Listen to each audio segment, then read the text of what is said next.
Hello friends, welcome back to my YouTube channel learning creations. कैसे हैं आप सभी? उम्मीद करती हूँ आप सब अच्छे होंगे। आप सबकी तैयारी भी बढ़िया जोर शोर से चल रही होगी।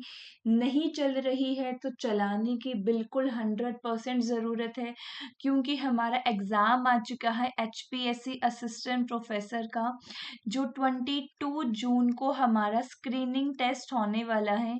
अभी हमारी टारगेट डेट यही है 22 जून, जिसमें हमें अपना बेस्ट अटेम्प्ट देना है। जैसे आप सब लोग थंबनेल से समझ ही गए होंगे आज हम किस बारे में बात करने वाले हैं। आज हम बात करेंगे HPSC असिस्टेंट प्रोफेसर की जो ये वैकेंसी है, इसमें स्क्रीनिंग टेस्ट का आपका सिलेबस क्या रहने वाला है, क्या क्या आपको इसके अंदर पढ़ना है, क्या आपका एग्जाम पैटर्न रहेगा एंड किस तरीके से इसको आपको टारगेट करके चलना है। तो चलिए बिना टाइम वेस्ट करे एक बढ़िया मोटिवेशनल कोट के साथ अपने वीडियो को स्टार्ट करते हैं। देखो, सक्सेस क्या है? सक्सेस आपकी एक जर्नी है, ये कोई डेस्टिनेशन नहीं है। What do you mean by the term journey and destination? Journey is like जो हमेशा लाइफ लॉन्ग तक चलती रहेगी। जर्नी कभी रुकती नहीं है।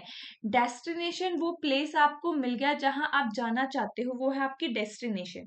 तो एक्चुअली में सक्सेस आपकी एक जर्नी है, बचपन से लेकर आज तक। इवन अगर हम रिसेंट की बात करते हैं, सब लोग पोस्ट ग्रेजुएट हो गए, ऑफ कोर्स नेट क्वालिफाइड भी हो गए आप सब, क्योंकि आप HPSC के लिए प्रिपेयर कर रहे हो। तो जब हम अपने पोस्ट ग्रेजुएशन में थे या ग्रेजुएशन में थे, तो हमारा ड्रीम था UGC नेट को क्वालिफाई करना, JRF को क्वालिफाई करना, इवन PhD में एडमिशन लेना। तो वो हमारा ड्रीम था। हमारे लिए सक्सेस क्या थी? नेट हो गया इज इक्वल टू सक्सेस, या JRF हो गया is equal to success. But actually ऐसा नहीं है।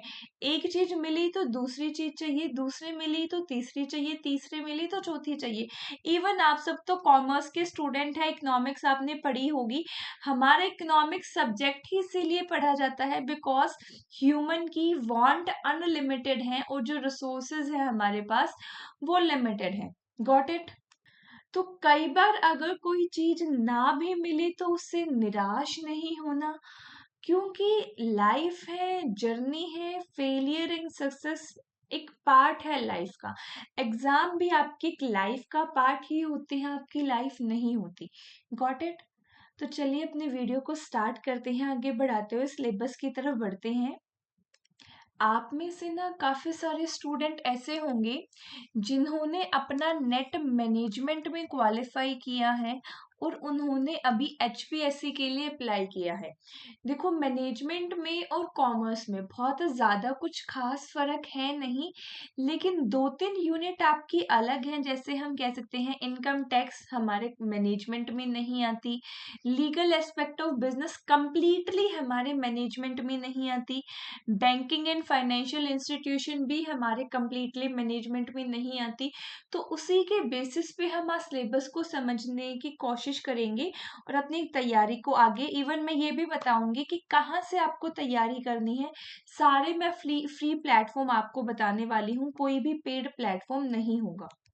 इवन मैंने खुद जो है वो बिजनेस फाइनेंस की कंप्लीट प्लेलिस्ट बनाई है, जिसके अंदर मैंने 6 to 7 वीडियोस के अंदर सारे कॉन्सेप्ट को कंप्लीट किया है एंड 2 से 3 वीडियोस के अंदर मैंने प्रीवियस ईयर MCQ को कंप्लीट किया है, जो हमारे UGC नेट के एग्जाम में आए हुए हैं। ये प्रीवियस ईयर क्वेश्चंस को हमने किया है।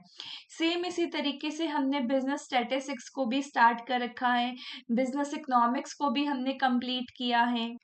तो चलिए पहले एक बार सिलेबस को समझते हैं, फिर मैं आपको रिसोर्सेज बताती हूँ एंड इवन मेरे चैनल पे आपको क्या क्या अवेलेबल होगा वो मैं आपको बताऊंगी, एंड आगे हम अपनी तैयारी को कैसे कंटिन्यू रखेंगे वो सब मैं आपको बताऊंगी। फर्स्ट यूनिट है आपकी business environment and the international business. Business environment के अंदर आपको इंटरनल एनवायरनमेंट, एक्सटर्नल एनवायरनमेंट के बारे में पढ़ना पड़ता है। इंटरनल एनवायरनमेंट के अंदर आपको एनवायरनमेंट को समझाने के लिए, समझने के लिए इकोनॉमिक्स को समझना जरूरी है, इकोनॉमिक्स के टाइप्स को समझना जरूरी है। इकोनॉमिक पॉलिसीज में मेरी 2 पॉलिसी आती है, monetary policy and the fiscal policy. Fiscal policy government बनाती है, मॉनेटरी पॉलिसी आरबीआई बनाता है। मॉनेटरी पॉलिसी के सारे मेजर्स, आपको क्वालिटेटिव मेजर, क्वांटिटेटिव मेजर को डीपली समझना बहुत जरूरी है। ये टॉपिक इवन आपका बैंकिंग एंड फाइनेंशियल इंस्टीट्यूशन का भी पार्ट बनता है। नेक्स्ट आपका आता है, इसमें जो इम्पोर्टेंट है वो है कॉपरा एक्ट के बारे में, कंज्यूमर प्रोटेक्शन एक्ट के बारे में पढ़ना होता है। सीएसआर रिस्पॉन्सिबिलिटीज के बारे में पढ़ना होता है। इंडिया जो है वो फर्स्ट कंट्री है वर्ल्ड के अंदर जिसने सीएसआर को मैंडेटरी किया था। ये याद रखना, फैक्ट बहुत अच्छा है। सीएसआर कितने परसेंट देना होता है? 2% देना होता है। किसको देना होता है? वो हमारे टर्म एंड कंडीशन है, on the basis of the turnover, net worth and the profit of company. Profit कितना होता है? 2 करोड़। टर्नओवर कितनी होती है? 1000 करोड़। और net worth 1000 crore and turnover 500 crore. एक बार टर्नओवर और नेटवर्थ को आप क्रॉस वेरीफाई कर सकते हो। उसके बाद नेक्स्ट टॉपिक आपका ग्लोबलाइजेशन का आता है। कि कौन कौन से ड्राइवर्स है ग्लोबलाइजेशन के, मोड कौन कौन से हैं, किसके थ्रू मैं ग्लोबलाइजेशन बिजनेस के अंदर एंटर कर सकता हूँ, जिसमें आपको डिफरेंट डिफरेंट मोड के बारे में स्टडी करना है। देन आपकी इंटरनेशनल ट्रेड थ्योरीज आती है। इंटरनेशनल थ्योरीज आपकी 2 टाइप से हैं, modern theory and the traditional theory, जो country base and firm base के अंदर डिवाइड है। ये थ्योरी मैंने आपको कंप्लीट अपने चैनल पर बहुत बढ़िया तरीके से करवाई भी है। आप यूजीसी नेट पेपर 1 कॉमर्स की प्लेलिस्ट को रेफर कर सकते हैं फॉर द फर्स्ट यूनिट अपने ही यूट्यूब चैनल पे, that is learning creation. Got it. कुछ ऐसे टॉपिक हैं जो हमने अभी कवर नहीं किए हैं। अगर आप खुद अपनी मर्जी से चाहते हैं कि मैं ये पर्टिकुलर टॉपिक कवर करूं तो आप ऑफ कोर्स मुझे कमेंट कर सकते हैं। अदरवाइज मैं सीक्वेंस वाइज सारे सिलेबस को कंप्लीट करूंगी ही करूंगी। लेकिन अगर आपको ये है कि ये टॉपिक पहले करवा दो, ऑफ कोर्स मैं आपके अकॉर्डिंग अपने सिलेबस को लेके चलूंगी आगे। Got it. नेक्स्ट आता है आपका ड्राइवर्स के अंदर ही एफडीआई एंड एफपीआई क्या होता है, इन दोनों के अंदर डिफरेंस पढ़ना होता है आपको, जिसमें आपको होम कंट्री और होस्ट कंट्री के बेनिफिट एंड कॉस्ट की बात करनी होती है। डिफरेंस क्या होता है, होम कंट्री क्या होता है, होस्ट कंट्री क्या होता है, वो सब। नेक्स्ट टॉपिक आता है आपका बीओपी का। मोस्ट इम्पॉर्टेंट टॉपिक है, छोटा सा टॉपिक है, बहुत बड़ा भी नहीं है, लेकिन क्वेश्चन बहुत ज्यादा बढ़िया लेवल के बनते हैं इस पे आपके। नेक्स्ट आपका regional economic integration. Regional economic integration के अंदर आपको लेवल्स ऑफ इंटीग्रेशन के बारे में पढ़ना होता है, जिसमें आपका preferential trade agreement, free trade agreement और इकोनॉमिक यूनियन, कस्टम यूनियन, इन सब के बारे में मैंने ये टॉपिक भी आपका करवाया है रीजनल इकोनॉमिक इंटीग्रेशन के नाम से। ऑफ कोर्स प्लेलिस्ट में चेक जरूर करना। नेक्स्ट आपके इंस्टीट्यूशंस आते हैं। इंटरनेशनल इंस्टीट्यूशन के अंदर आपके ब्रिटेन वुड ट्विंस आएंगे, जिसमें आपका वर्ल्ड बैंक एंड आईएमएफ आता है। वर्ल्ड बैंक 5 इंस्टीट्यूशन के ग्रुप को वर्ल्ड बैंक बोला जाता है। अंकार जो है वो एक यूएन की बॉडी है जो हमारे इंटरनेशनल ट्रेड के अंदर हेल्प करती है। सबसे पहले देखो हमारा गैट आया था, गैट हमारा बंद हुआ था 1955 में, फिर 1995 के अंदर फिर हमारा WTO आया था। इसके बीच में हमारा अंकाड आया था 1964 के अंदर। ये सब कुछ मैंने आपको करवाया है अपने चैनल पर। आप फर्स्ट यूनिट के लिए प्लेलिस्ट जरूर से जरूर रेफर करना एक बार, क्योंकि मैक्सिमम चीजें देखो, मैं ये तो नहीं कहूंगी मैंने सब कुछ करवाया है, लेकिन जो इम्पोर्टेंट चीजें हैं वो मैंने बिल्कुल अपने चैनल पे आपको करवाई है। Got it. उसके बाद बढ़ते हैं अपनी नेक्स्ट यूनिट पे, अकाउंटिंग एंड ऑडिटिंग। अकाउंटिंग और ऑडिटिंग की हमारी 1 या 2 क्लासेस ही हुई हैं। इसको अभी मैं बहुत जल्द अगेन कंटिन्यू करने वाली हूँ, जिसमें सबसे पहले आपको बेसिक अकाउंटिंग टर्म्स के बारे में पता होना चाहिए। फिर आता है मेन आपका types of accounting. Type of accounting में फर्स्ट है पार्टनरशिप अकाउंटिंग। 12th की बुक रेफर कर लो, मोर देन इनफ है for the partnership and as well as for corporate accounting, जिसमें आपको शेयर्स कैसे इश्यू करते हैं, re issue share, forfeiture of share, called up share, reserve capital, capital reserve, इन सब के बारे में पढ़ना होता है। होल्डिंग कंपनी क्या होता है, सब्सिडरी कंपनी क्या होता है, वो सब भी आप इसी में पढ़ते हो। देन थर्ड इम्पॉर्टेंट टॉपिक आता है कॉस्ट एंड मैनेजमेंट अकाउंटिंग का, जिसमें आपको मार्जिनल कॉस्टिंग के बारे में, ब्रेक इवन एनालिसिस के बारे में, इनकम स्टेटमेंट के बारे में पढ़ना होता है।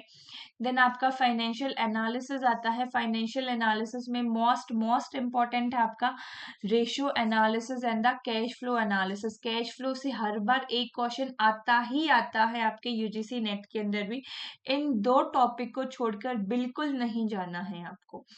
नेक्स्ट आपका ह्यूमन रिसोर्स अकाउंटिंग, आपका Indian accounting standard and IFRS. IFRS क्या होता है, गैप क्या होते हैं, अकाउंटिंग प्रिंसिपल्स क्या होते हैं, अकाउंटिंग स्टैंडर्ड क्या होते हैं, इन सब में डिफरेंस क्या है, ये मोस्ट इम्पॉर्टेंट टॉपिक है। बहुत कंफ्यूजन होती है बच्चों को, इसीलिए ये टॉपिक मैंने आपको ऑफ कोर्स कवर भी किया है, इसके वीडियो भी आप रेफर कर सकते हो।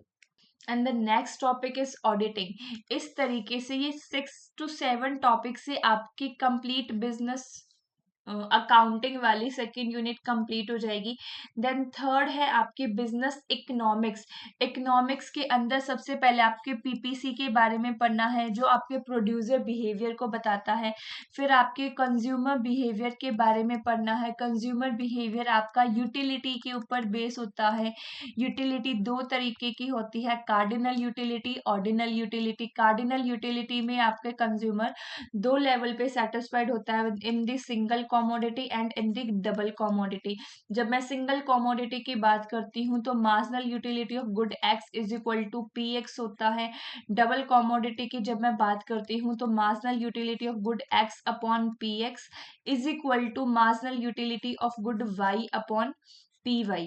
ये आपके दो लॉ के ऊपर बेस है, एक है Gossen first law and Gossen second law. Gossen first law है आपका law of diminishing marginal utility, Gossen second law है आपका law of equi marginal utility. Then आपका ऑर्डिनल यूटिलिटी आता है जो रैंक के ऊपर बेस होता है, जिसमें हम आईसी कर्व के बारे में पढ़ते हैं। नेक्स्ट टॉपिक आता है आपका डिमांड का। डिमांड के अंदर आप लॉ ऑफ डिमांड के बारे में स्टडी करते हो। फिर आता है आपका प्रोडक्शन का। प्रोडक्शन के अंदर आप रेवेन्यू कर्व के बारे में पढ़ते हो, कॉस्ट कर्व्स के बारे में पढ़ते हो, average revenue, marginal revenue, economic of scale के बारे में स्टडी करते हो। एंड द नेक्स्ट टॉपिक आता है आपका टाइप ऑफ मार्केट, या कह सकते हो मार्केट स्ट्रक्चर, जिसमें आप perfect competition and imperfect competition के बारे में स्टडी करते हो। देखो मैं सिर्फ और सिर्फ इतना यूनिट थर्ड पे आपको कह रही हूँ। यूनिट थर्ड की वीडियो जो मैंने अपने चैनल पे बनाई है, दिस इज इनफ। मैंने फर्स्ट में नहीं बोला इनफ है, मैंने सेकंड में नहीं बोला, लेकिन मैं यूनिट थर्ड के लिए कह रही हूँ जो मैंने वीडियो बनाई है, दिस इज इनफ, क्योंकि मैंने बहुत डिटेल में चीजों को समझाया है। इसके अलावा मैं अभी कह सकते हो 2 वीडियो और इसी के उसी प्लेलिस्ट में जो मैंने अभी बना रखी है उसमें मैं और ऐड ऑन करूंगी। एक होगा मेरा डिफरेंट मार्केट फॉर्म्स के ऊपर, और एक होगा मेरा प्राइसिंग स्ट्रेटेजी के ऊपर। ये 2 वीडियो मैं बनाने वाली हूँ। इसके अलावा जितने भी टॉपिक मैंने आपको बताए हैं इकोनॉमिक्स के, सभी ए टू जेड मैंने बहुत बढ़िया तरीके से कवर करवाए हैं। तो ऑफ कोर्स यूनिट 3 को कंप्लीट करने के लिए आप मेरी चैनल पर प्लेलिस्ट रेफर जरूर से जरूर करना। इसके लिए मैं आपको खुद कह रही हूँ, अदरवाइज मैंने फर्स्ट एंड सेकेंड यूनिट में देखो नहीं बोला। Got it. Next business finance, third unit, fourth unit, fifth unit, ये 3 यूनिट की वीडियोस आप मेरे चैनल से ही रेफर करोगे, क्योंकि इनकी जो प्लेलिस्ट है, मैं बस एक बार कह रही हूँ, एक बार आप प्लेलिस्ट जाके रेफर करो। मैं खुद कह रही हूँ, अगर नहीं समझ में आए तो बेशक चैनल को अनसब्सक्राइब कर देना। बाकी अनसब्सक्राइब की बात तो जब आएगी जब आपने सब्सक्राइब किया हो। अगर न्यू हो तो ऑफ कोर्स चैनल को सब्सक्राइब करके ही जाना आज। इतना एश्योरेंस देती हूँ, जितना कंटेंट मिलेगा आपको, क्वालिटी कंटेंट मिलेगा, बेटर कंटेंट मिलेगा, वैल्यूएबल कंटेंट आपको इस चैनल के ऊपर देखने को मिलेगा। Got it. नेक्स्ट आपका बिजनेस फाइनेंस। बिजनेस फाइनेंस क्या होता है, फाइनेंस हम कहाँ से लेते हैं, जिसके अंदर सबसे पहले आप कैपिटल स्ट्रक्चर के बारे में पढ़ते हो। 3 इंपॉर्टेंट डिसीजन होते हैं फाइनेंसिंग के, कि फाइनेंस हम रेज कहाँ पे करेंगे, हम उसे इन्वेस्ट कहाँ पे करेंगे। इन्वेस्ट के अंदर आपका कैपिटल बजटिंग आता है, कहाँ से रेज करोगे, कितना रेज करोगे, वो आपका कैपिटल स्ट्रक्चर आता है, जहां से आप कैपिटल लेने वाले हो उस सोर्स की कॉस्ट क्या रहेगी, ये टॉपिक आपका कॉस्ट ऑफ कैपिटल बनता है। देन आपका कैपिटल बजटिंग के अंदर दो टेक्निक आती हैं, traditional and modern. Traditional time value of money को कंसीडर नहीं करती, modern time value of money को कंसीडर करती है। थर्ड डिसीजन आपका डिविडेंड डिस्ट्रीब्यूशन से रिलेटेड है कि मुझे डिविडेंड डिस्ट्रीब्यूट करना है या नहीं करना है। इन्हीं को मिलाकर आपका एक फोर्थ डिसीजन अलग से तो नहीं है, इसी के अंदर ही आता है आपका वर्किंग कैपिटल मैनेजमेंट का, कि मेरे को कैसे वर्किंग कैपिटल को मैनेज करके चलना है।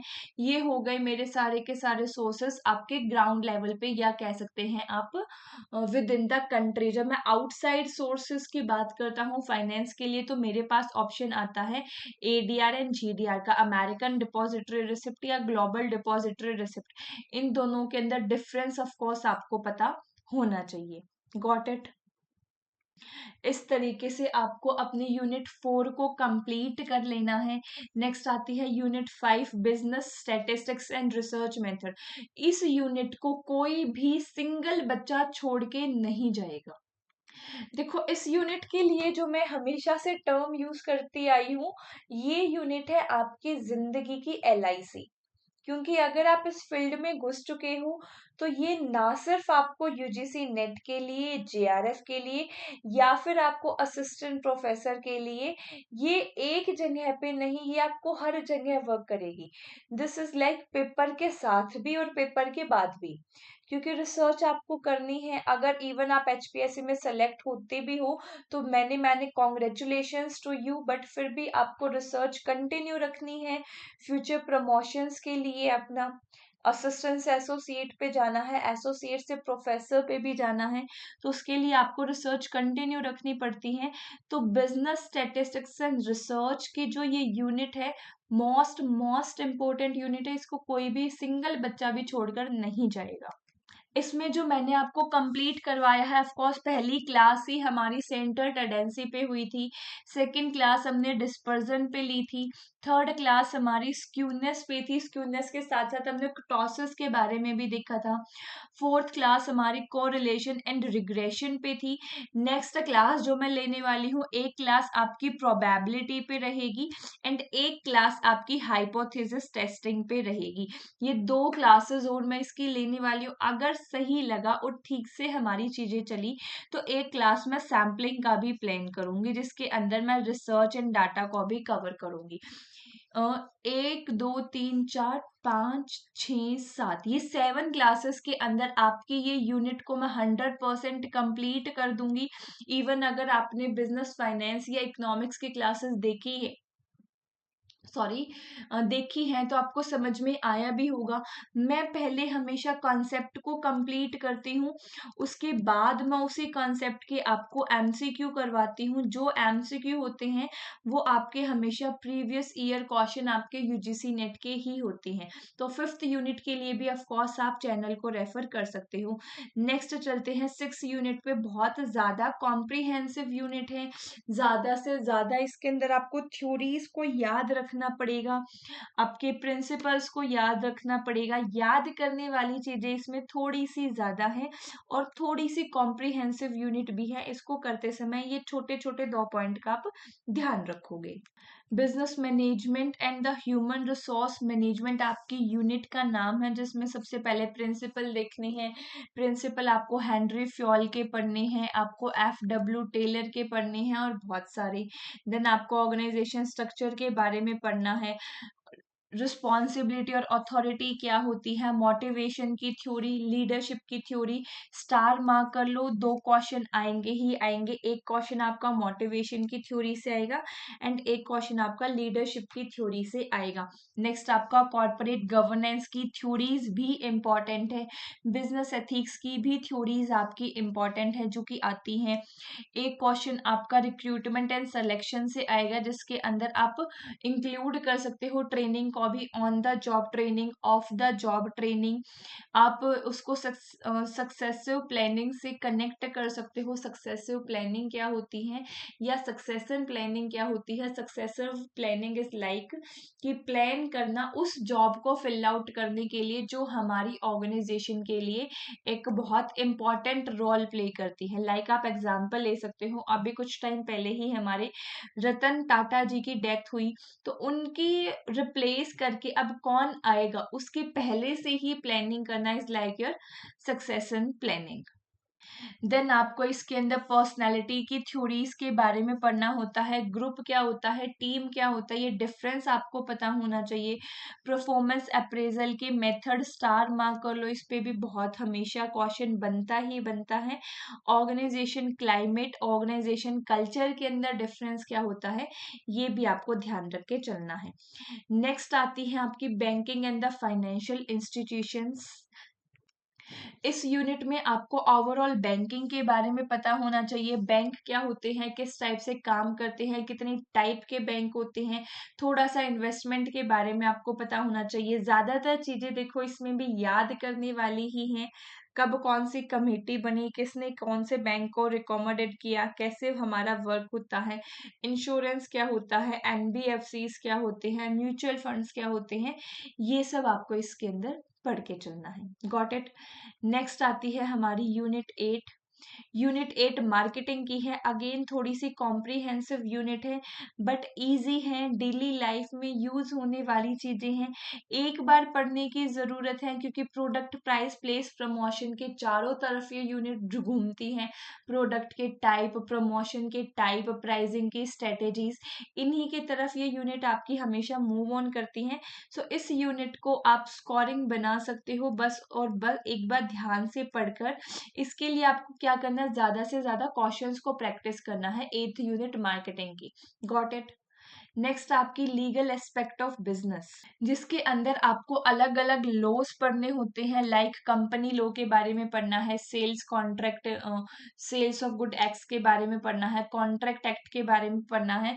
तो लीगल एस्पेक्ट ऑफ बिजनेस के अंदर आप ये मान लो आपको 7 to 10 लॉ के बारे में पढ़ना है, या 7 to 10 एक्ट के, लॉ तो नहीं सॉरी, एक्ट के बारे में पढ़ना है।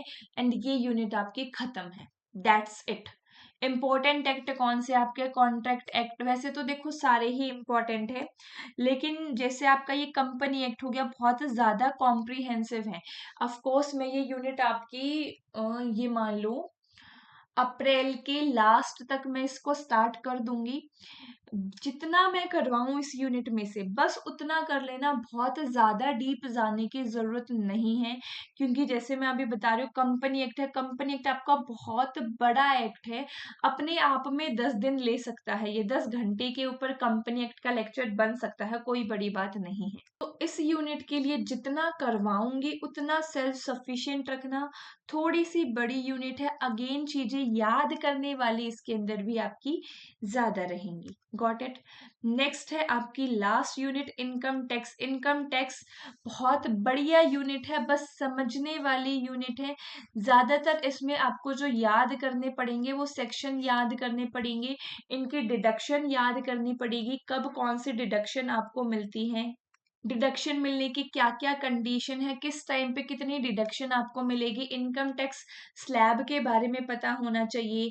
इवन आपको जो है एसएससी के बारे में पता होना चाहिए, कितने टाइप के एसएससी है, एसएससी को डिफाइन कौन से सेक्शन के अंदर किया गया है, आपको जो इनकम टैक्स आप फिल करते हो उसके फॉर्म्स को याद रखना है। इस तरीके से आपको इस यूनिट को कंप्लीट करते हुए चलना है। Got it. अगर अभी भी आपका किसी का कोई भी क्वेश्चन है तो ऑफ कोर्स आप लोग पूछ सकते हो। मेरी तरफ से आज इतना ही रहेगा। A very big big thank you to all of you. But at last आपको दोबारा ये कहूंगी, एक बार चैनल पर जाके प्लेलिस्ट को रेफर जरूर करना, specially unit 3rd 4th and 5th की। Got it. चलिए, थैंक यू सो मच।